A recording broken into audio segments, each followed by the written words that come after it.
Hello, everyone. Welcome to another episode of Marketing Mediator. Today, I have somebody very special, all the way from Poland. And if you don't know, I shared a special relationship with today's guest because my wife is Polish. So, Aga, cześć. Welcome to the show. Cześć. Hi, Aman. Hi, everyone. Thank you so much for having me. I'm very excited. And yeah, definitely feels like a very special Polish connection. And we both live in Malaysia, including your Polish wife. So that's additional special element in it. No, I never thought that I would meet somebody Polish, and coincidentally, same field as me, and that too in like Kuala Lumpur. So good to meet you, and Yeah, thank you for agreeing to coming to the show. absolutely. Very happy to be here. Okay, so Aga, marketing mediator. So I am running this podcast and a newsletter, which is basically trying to bridge this gap, which has come up in all the world of marketing. And you have been part of the journey. We'll talk about it. That we are all trying to do the same thing, but because of rise of digital, content creators, mobile penetration, internet, e-commerce. I mean, people have different perspectives, but the whole point is we are trying to say that you might have different perspectives, but we all are in the same business. Yeah, and let's kick this off. I know your journey. It's super interesting, all the way from Poland, then you getting into Southeast Asia, working in startups, then finding your way into the world of advertising, and now you're doing your own thing as a content creator, influencer, launching your own startup. So, talk a little bit about this interesting journey and let us know how it started. Absolutely. I think actually what you might not know, my career started in banking and financial services. So that was my first, working journey. But I very quickly caught myself in liking more the site marketing projects, innovation projects. So that was quite clear that, that was bringing me more passion than the core business that I was at the moment doing. And I've also did a master degree in psychology in business, which made me obsessed with, customer behaviors, how people make decisions, basically the whole, customer journeys, right? And how people think. And then, when I moved to Asia, I decided to start my own startup where I could, play a lot to my strengths and get that excitement in marketing and business psychology into practice. And I was very, fulfilled doing all the communication and positioning and user journeys and understanding how to build it, how to solve the problem for people. And that gave me a very good background to then get the first job in startup, which was already a purely marketing that gave me a 360 and the playground to experiment and learn the whole basically full funnel marketing, which was I guess what I was destined to do and what I really enjoy doing. So that was my first official entry to marketing. And then follow that, I was, basically always trying to make bigger impact. Hence, I joined advertising, which, of course, as in startups, you work for one client, right? So you are limited to one space and you really get to know it very well and deeply, but you are only playing in this one ground. So I hoped that the agency gives me that, outlet and that route to understand how that marketing application looks like in completely different industries, completely different businesses, especially outside of the startup ecosystem as well. But I think also, as an entrepreneur, once you've done it, I think you will always feel tempted to do it again and again. And currently I'm in that moment, starting my own venture. Awesome. What a nice journey, right? And I know about everything about you because I follow you on Reels and I follow you on TikTok. I've also tried your product. So it's amazing journey, right? Let's try to switch gears a little bit, right? Because of your experience, Agata, right? My first question to you is actually, working in a startup, very new age startup, versus working with traditional brands, and you have done both. What would you say is like one major difference between, both of them, like while you're working with them or you're doing it yourself? It's hard to pinpoint on one major difference because I think they're fundamentally different, right? Startups are made to disrupt. Startups are made to, pivot, right? To be agile from day one. They are basically meant to experiment and meant to make mistakes, right? And learn from them. But then when you look at the traditional businesses, they are a little more stable, right? They go with the playbook, so they are more risk averse. So that obviously translates in the culture. So maybe that would be that big difference, right? The cultural aspects, how in startups, everyone from, junior to basically across the whole hierarchy, everyone is empowered to play a very important role, and everyone is empowered to be kind of entrepreneur, and everyone is encouraged to make mistakes, which is probably what we wouldn't find that much in the traditional businesses that have legacy, that, are probably more mature as well, right? That's why they are more traditional if they are established. But even if they go with the schema, they are going with the playbook, right? So they know exactly where should they go, and they know that path, while startups will always try to find a new way. And I think that culture also translates into efficiency, that I would also pinpoint it's a big difference. I think startups are a little, obsessed with optimizing and the speed, because it's all about that, right? It's the exponential growth that they're after. While the traditional businesses might take a longer route and, slower, it's completely fine. I'm not saying that one or another is better or worse. It's just very, very different. But then they would be sometimes or often more, hierarchy driven. So it will be a little more impacting that efficiency and the speed on things. So it's not a one major difference because it's very hard to compare. It's a completely different fundamentals of those two businesses. Absolutely. No, I kind of agree, right? Because I think it's about the stage you are at. And I've mostly worked with large brands because I've been working with agencies, and I know their priorities are different. And I also understand why they are the way they are, right? Because like you rightly said, months and years are spent on making those playbooks. And once you get into execution, you stick to, you dot your I's and you cross your T's. It's a different way, right? But nicely explained. Now my but maybe question. I will just only add to that in your experience when working, and my experience as well working with the big brands, I think it's also that speed sometimes it's not that allowed, because if they are bigger companies, they also have a lot of guidelines, right? They also have a lot of different policies that they have to follow, because it's not just you're not that close to one unit. Well, usually with startups, you have the access to the CEO and so on, that the decisions can be made fast. You basically have it, across the whole world, and different people. Systems, processes, yeah. Exactly. Got it. And another question I wanted to ask you, Agata, is because you have seen agencies from inside and you have seen agencies from outside. So it's a very different perspective. And this is what I want to ask you, right?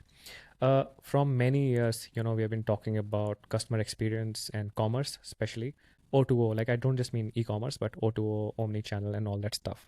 So as an outsider and insider both, can I ask you that, is it like really something new which you had experienced, or it is just like an old wine in a new bottle? You mean if the customer experience in the agencies, right? Yeah, I mean the things they talk about or the services they are giving, is it like really, helping the clients? Are they really delivering on it, or it's just the old things and, being repackaged, if I can say that? Yeah. Okay. I think two really things to that. So first of all, customer experience, it's crazy complex, right? And it really, when done right, it should really involve the whole company, right? Customer experience is not just personalization and sits in tech, right? Customer experience is not just customer support or notification or the CRM. It's the whole ecosystem. So I think in the agencies, it's a little challenging, because rarely, or not that many projects, at least that I've seen, agency work with the client's whole company, right? A representative from all teams. So that's one thing that it's a little complex, because, to do it right, you have to involve the whole company and basically revamp the whole journey and touch on whole, ecosystem, right? So that's a little challenging. But the other thing I also noticed from the agency is that it is a little a sexy buzzword that it's, For sure. with that customer experience, but there is not that much, again, from my observation, right? I wouldn't label here all agencies, or I wouldn't even speak, particularly on any. It's just my observation that I don't think there is that much of the understanding of customer experience just yet.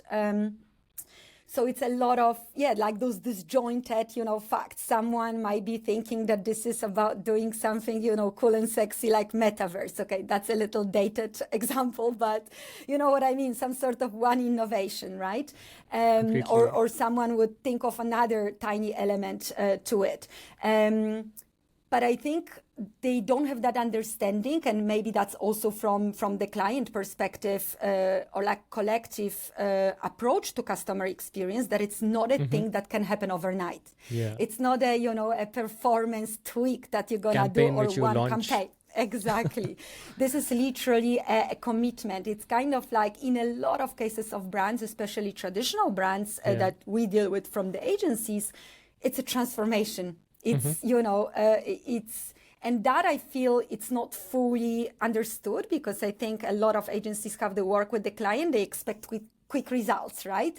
And then again, that complexity that it's very difficult to, make it into one project only. Correct. No, I think you nicely explain it, right? If you're talking about experience transformation at a large level, you cannot just deal with the marketing teams. They're just a set of so many other departments, right? You need to work with the IT, the technology, the sales, operations. And I think some of the things which I have noticed, Agata, is that you also have to work with people's team, right? Because no transformation is possible if you're not working with people. So it's complex, but I think you explained it very nicely. But can I also ask you as a follow-up, right? That experience, like you said, is a very large word and there are different layers to it. But in your definition, how would you kind of explain experience, but in context of marketing? And please feel free to use an example to make a point. Yeah, no problem. I mean, for me, I see the experience as it sounds like another jargon, but I think there's just no better way to explain it. It's literally every single touch point with the customer that you make across the full funnel, right? That it starts from literally building the expectations from your even TV commercial. That's already when the experience starts, right? And the whole connection with your customer. So for me, experience is the marketing, and marketing is the experience. It's literally just one big part of it, right? Because every single thing that you say to the customer, it's affecting their experience with your brand, right? Every single thing that you provide, from your product, your positioning, your delivery of it, and your even, further community and so on, it's all creating the experience, right? That's why I'm saying that sometimes it's that jargon that some people think this is, just post-purchase, for example, funnel, right? Which is completely wrong. And that's where that experience can go wrong. Because I also think in terms of the marketing, I think I would use the word that I associate with the experience about the consistency. So we see that experience in nowadays expectations of the customers is about that consistency, right? And for the customer. And really another jargon, exceeding the expectations. So, and this I One also of my favorites. And I think the other big part of that marketing and experience is exceeding expectations, which is another jargon. But let me explain, because I think when I say it, a lot of people think that this is about, some crazy, surprises for the customers. But that really comes down to understanding the customer journey and the user psychology, right? And I have two examples for that. One for the tech and one non-tech, and a little more maybe modern in this current... I love that, because if you hadn't given me non-tech experience, I would have asked you. So thank you for that. No, but they are fundamentally different, right? Yes. So I always give those two examples as well, because it's just completely different approach, right? So the first one will be the digital, right? I don't know if you're familiar with Wise. I think the old name was TransferWise. Yeah, exactly. Especially for people living abroad. I think it's a good friend of everyone, every expat. But that's really came down to understanding the pain points of the customers and how Mm-hmm. to solve it and really exceed those expectations from what people are used to, right? So Yeah. probably Wise knew, right, that if you make the international transfers, you worry about fees, that they're gonna be very high. You worry about the transparency, like what is gonna be that final amount, which was always a big problem in the other or traditional, international transfers. And the third one would be the time, right, that it takes to deliver this money. First of all, it wasn't really Of course. transparent. You wouldn't know. It's going to take a really long time and so on. And they made it as simple as possible, right? It sounds simple to us. It It's probably took a lot complicated. of It is tech and complicated. data on their side. But from the customer, they knew how to hit those pain points, solve them. And I think everyone who used Wise first time was like, what? How can you give such an Unbelievable. accurate? Yeah. Exactly. And, it wasn't any flying balloons or any like surprise, right? It was just exceeded expectations because we thought that transferring money internationally is going to be painful and long and costly. Yes. And they cleared it off, right? They made a certain decision or the priority for Mm-hmm. that customer experience part, and they solved it. It takes a super, short time. It gives you the estimation pretty accurate of when the money will arrive, and it shows you exactly the amount that you will receive after the transfer. So this is for me the fantastic example of the Can customer I can I experience. add something? Yeah. The first time I had this pain point was I was meeting Ika, and we were meeting actually in France, in Paris, and I had a card, right? And the card stopped working for some reason, and of course I was like panicking, and all I had Were to do you was already married, or were you no, still no, no, trying to make that before impression? that. Yes, I Oh, was still that's making the bad. impressions. Imagine I'm in that country, and I cannot access my account, right? And I was like, oh my god. Then I first time in my life I used this traditional banking transfer. It took, I don't know, like a week, and of course I didn't know when the money will arrive. uh, I think they deducted 8 to 10% of the whole amount, which is like unimaginable in today's world. I was Yeah. like, wow, I transferred this much of money, and 10 15% whatever is gone, and I had to wait like 1 week, and you are in a country where you don't have access to any kind of your money which is in your Yeah. account.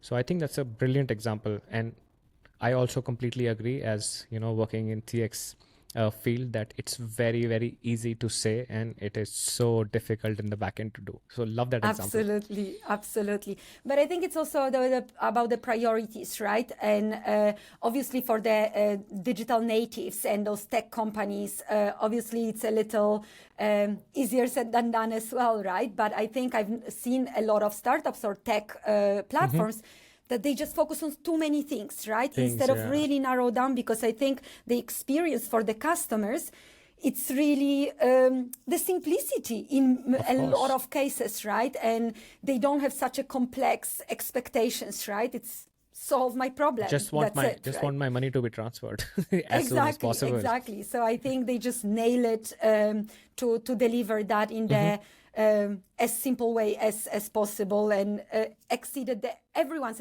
expectations that ever Right. touched international transfer or had like that very unpleasant experience that you did. Hmm. So the other example would be on the non-digital, right, which is especially fantastic to see nowadays, because now you have a lot of channels, right? So I'll give the example of, I don't know if you've ever heard of Sambalniet. It's a homegrown brand by Kyrol Aming. It's a very young brand, but I think how he delivers, and again, zero, digital product, right? It's a sambal, it's a sauce Hmm. in the jar.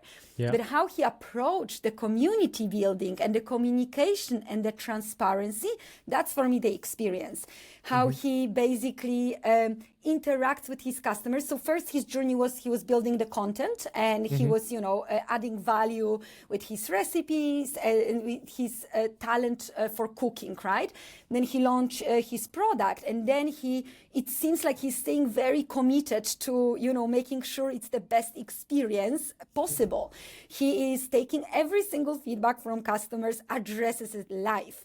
He constantly interacts with customers live. He is, very transparently saying how much money he makes, what is his plans, how is he solving this pain point. If, I don't know, customers were complaining about leaking bottles, he took it seriously. He was, explaining why was it happening, how is he gonna solve it, why is this not gonna happen. This is for me brilliant. It's simple, right? And anyone who would say it's not scalable to do that, well, it's a multi-million dollar as well, but ring it in this context, business. And he's still able to do that and find the time to be with his customers. So he's building the community, he has that transparent, communication. He improves his products with the involvement of the customer. That's experience, right? Everyone doesn't only appreciate the taste of the sambal, they love, being so connected to him and to his brand because they feel the part of the journey. So that's for me the recent fantastic example, especially that I advocate a lot for the local businesses. And that's the, example that I wish a lot of people would look up to. Because it's, again, it sounds simple. It's definitely not. It requires a lot of commitment and time. At all. Yeah. And I remember, if I think of such an experience, so I think my best experience was in furniture subscription back in India, because I had this company called Falanco, and they found this problem, and I was going through this problem because I move around a lot, which right? And that is why I don't want to have furniture. I either look for a fully furnished house or I look for a new solution. And these guys launched a subscription plan. So it's so amazing. You just go to the website or app, very selected products for every part of your house, right? Very selected. They know the taste. It comes to you curated to curated your choices. Taste. Ooh, so nice. The sofas and the beds and the wardrobes at a very good price. In a couple of days it comes, but they tell you when it will come. It comes that day. They install everything. I think once in few months they give you a free cleaning or dry cleaning service for your furniture. And I think once in 6 months you can change. For example, I want to change in my living room. I can change the sofa because I had a yearly subscription. Again, it sounds very brilliant idea. Easy, right? But it's very tough. And you're absolutely right. I was only doing it because the experience was so good. Never had any problem. And I stay loyal to them. If I'm back anytime, I'm just going to go there and, get furniture on subscription. So great example, right? We talked about. And it solves such a big problem, right? And such a costly problem.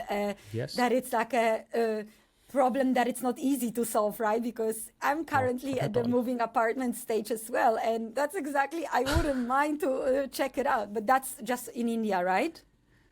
Yes, that was in India. And see, that's what I was saying, that I checked it from all the perspectives. Just because I was curious. It makes sense financially because I cannot buy furniture at that price. It's impossible, right? Two, I don't have to worry about choosing because of a long catalog.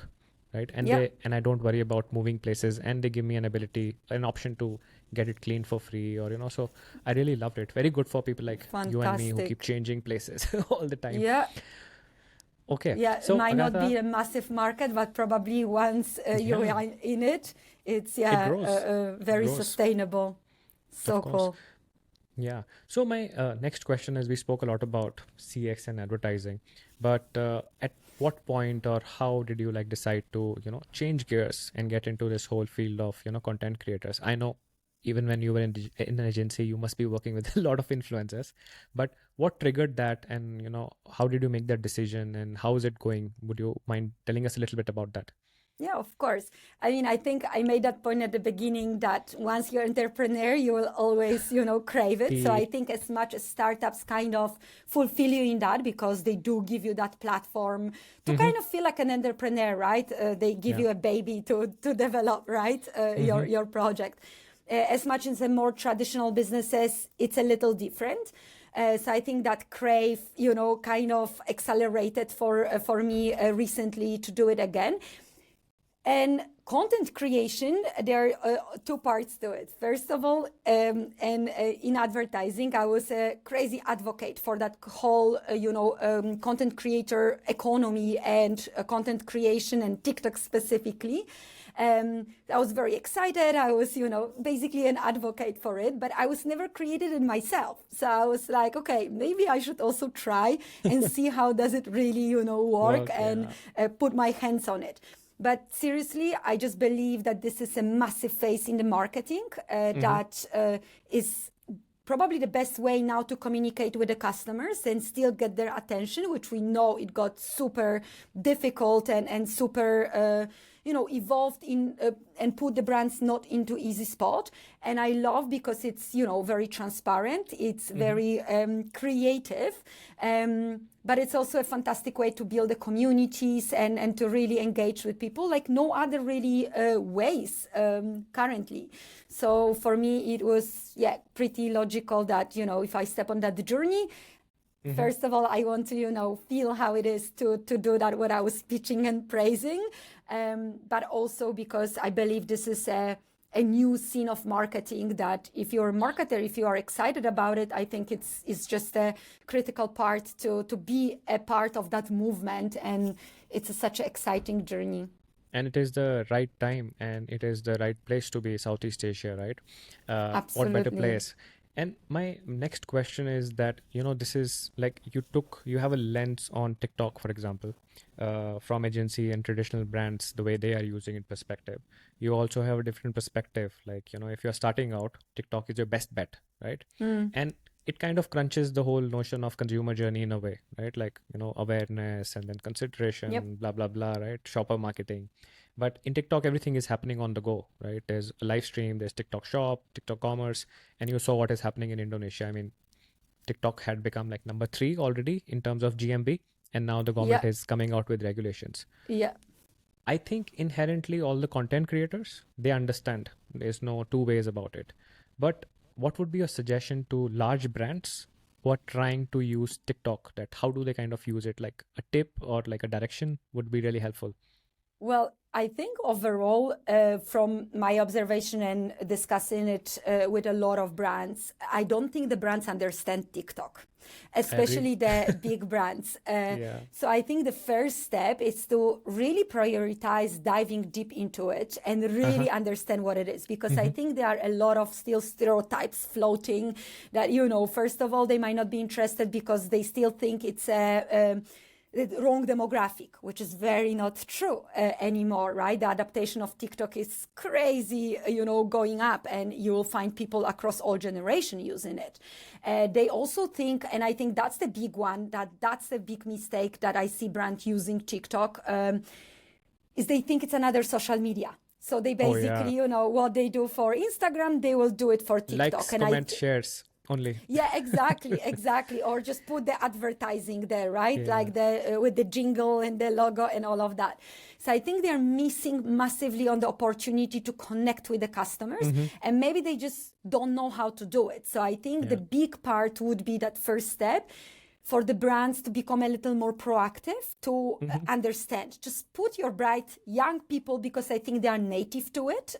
I'm not to discriminate anything, and I'm not saying young No, but age, they but maybe inherently young in the get it. mindset. Yeah. Yeah, they Exactly, get it. because they Yeah. grew up on it, right? They Yeah. kind of evolve with a similar wave, right? They crave that transparency, they crave that relatability. So I think they will understand a lot of angles of it much faster, grasp it. But it doesn't have to be age young, right? It's just someone that has curious mind and love those kind of things. So put them on it. Make them, task them on it to use it, to try, to experiment it, to post it, to engage with it, and to, really understand it deeply without any assumption that this is another, Instagram, or this is another, maybe immediately e-commerce, because I think that's also a lot of brands do. Let's open the shop. Oh, yeah. Like, sure, but you're still missing the massive part of connecting with your customer and the organic growth and your branding and your campaigns and all of that, which campaigns also has a different definition, really, if you want to make it right on TikTok, right? So, I mean, it's too much to explain here, but literally my advice would be first to really spend time, and starting from also the higher positions in the brands and the agencies, to really put the hands on it and really try to understand it without any kind of assumptions or thinking that they know what it is. And then the other one, I always say it because, it is complex, right? There will be a lot of people needed, right? From tech, from marketing, from content creator, from production, and this and that. And I always, that might be my, startup kind of culture inherited. Just build a squad. Put few people. Don't reshuffle your whole company just yet, right? Because it will be a learning curve. When we know for the traditional brands, it's not something they are used to, right? Doing something for 6 months which doesn't bring the fruits, because they are in a different position, right? They want quicker results. So just put the squad, let experiment it. And when that grows, I think every CMO will exactly know how to do it and how to later reshuffle and later, introduce it as a part of the structure. But for now, that just play with it. Put few people together, give them a side project. I love that answer, because that's the whole point, right? You need to experiment, you need to have small squads, because like you were saying, it's not that there will be a strategy, there will be an idea, then there will be a comms rollout, then there will be content creators, and it's all in one. Smaller squad, better it is, then you scale it up the way you want. Correct. Cool. So enough about Southeast Asia. Now I also want to ask you something about Poland and Europe, right? Because you are from there. And so what I noticed, it's been a couple of years, I spent a lot of time like in a go in Poland. But what I observed as a consumer was, of course, it was at that time not as evolved when I speak about commerce and D2C and all that stuff. I didn't find so many players. I did not see a lot happening in social commerce or KOL commerce, live shopping. In fact, I was really, I think we were talking about it.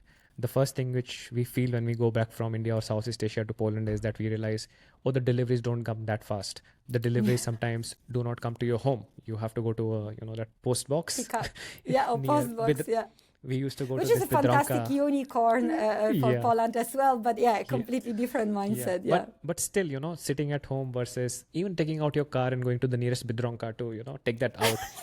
I love your pronunciation, and even how you pronounce my name is just on spot. You are so Polonized. Seriously. And everything was not getting delivered also, right? As much, we are spoiled for choices, right? Sitting in Malaysia, you have like hundreds of shops and choices and all that stuff. It's so expensive there. So do you have some kind of grip on Poland? Like, are things changing or it's still the same? Just tell us a little bit about that.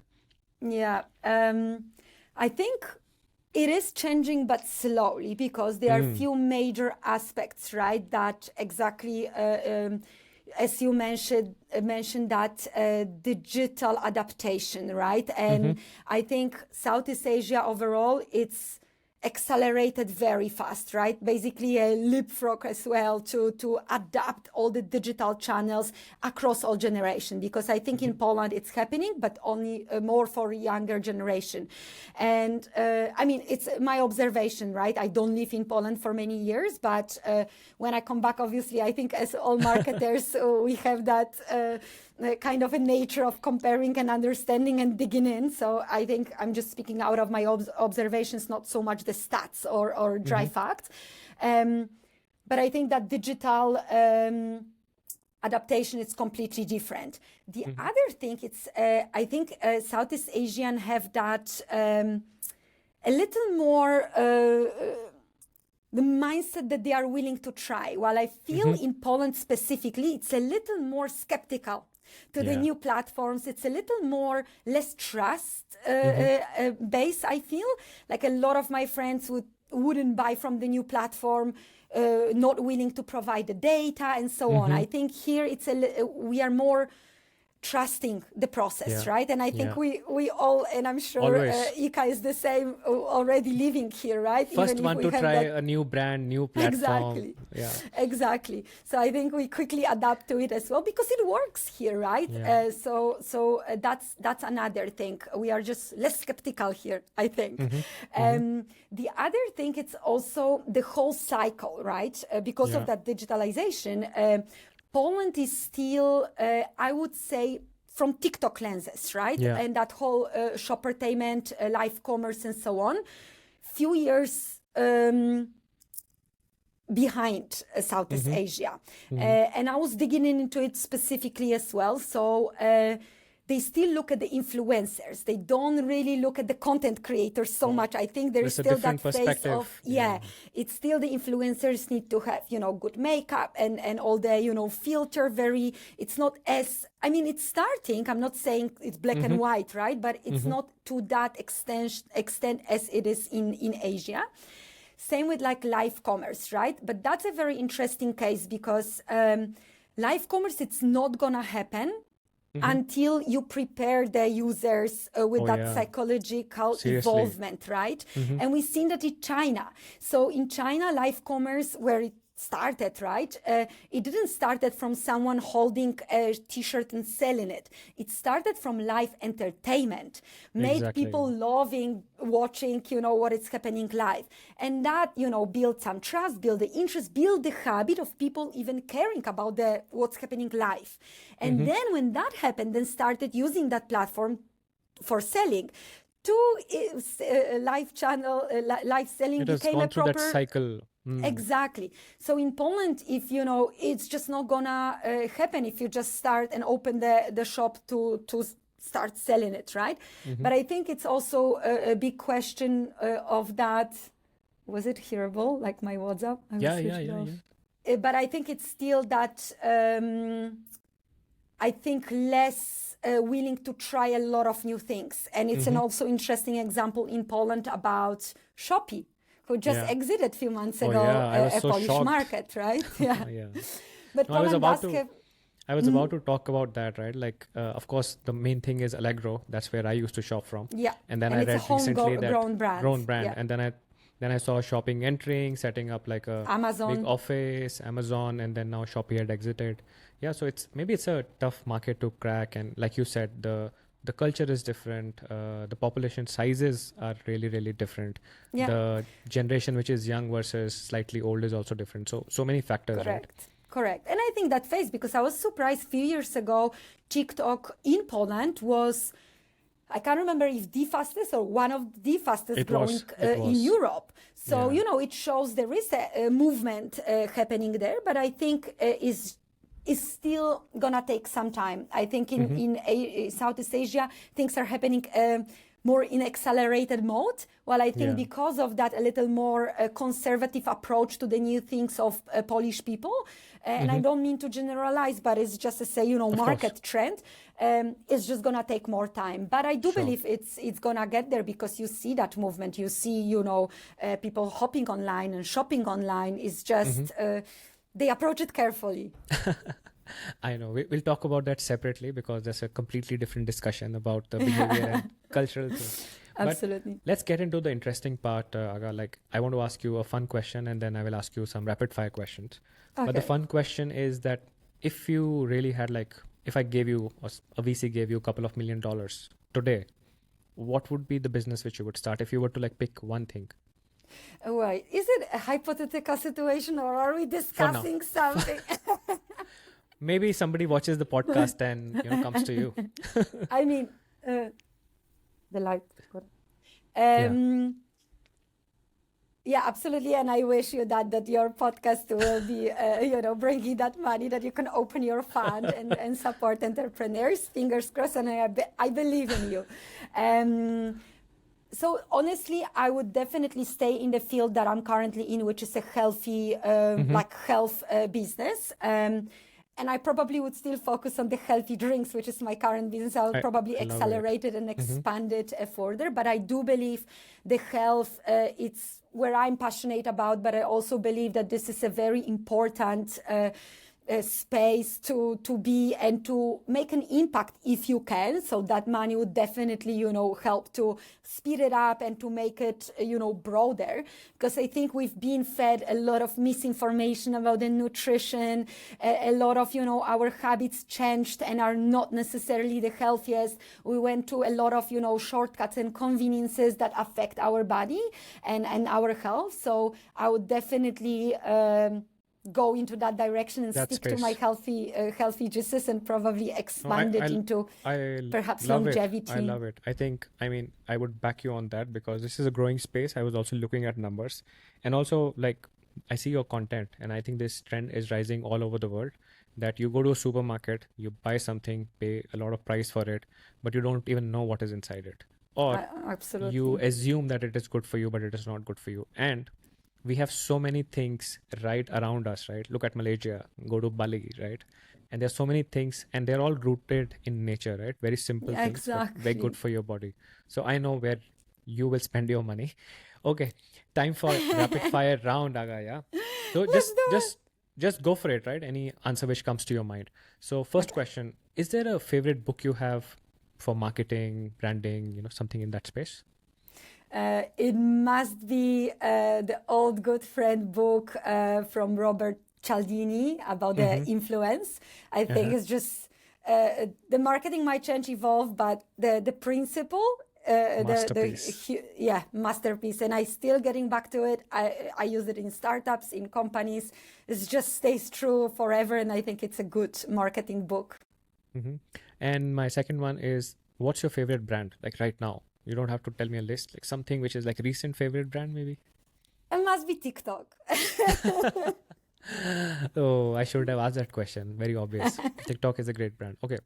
Another thing I want to ask is because it's a very big debatable thing which is happening in marketing circles. So if you had to pick one, branding or performance.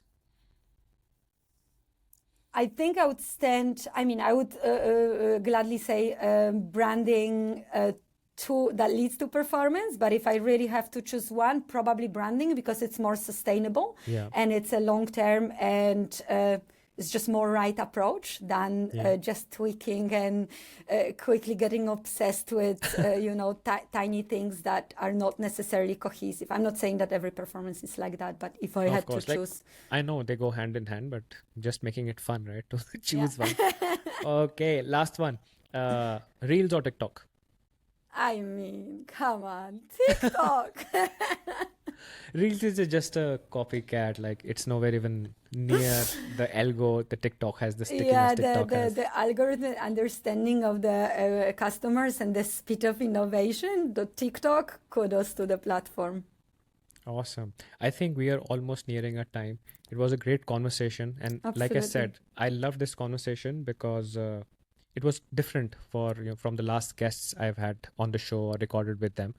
You bring in a different perspective because you've been in startups, you've been inside the agency, you're doing your own thing now. So you have seen this marketing world from different lenses and you believe in the power of brands. So lovely conversation. Thank you so much for taking out Thank the you so time. much. Absolutely. I really enjoyed it. And I'm so happy that you're bringing people to discuss it. And I think that's the power of it. Different perspectives, right? I think the marketing, it's never black and white.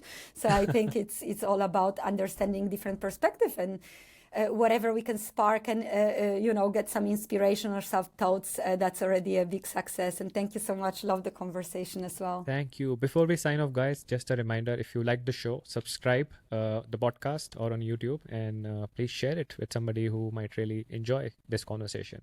Thanks, Aga. Bye bye, guys. Thank you so much. Bye.